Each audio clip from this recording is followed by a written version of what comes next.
Hello everyone, this is HCJ Halloween, and today I am going to be reviewing the zombie girl prop from Fright Props.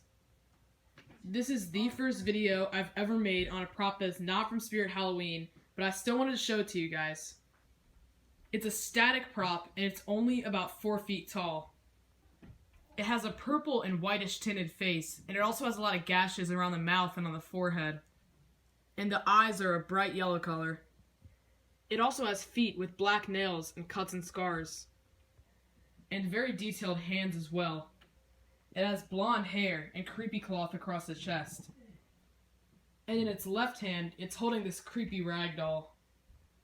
It also has this flowered nightgown with a bunch of blood on it.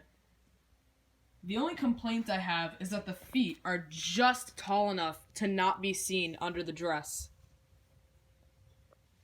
And at some angles, the edge of the feet can be visible. Also, none of the poles used to put this thing together snap lock, and they just sort of sit into each other like this. But that's okay, because it's just a static prop, so it's not that necessary for it to be that stable. This prop is going to go in our doll hallway in our haunted house next year, and if you need to add any decorations or fill in any sort of theme, this would work really well.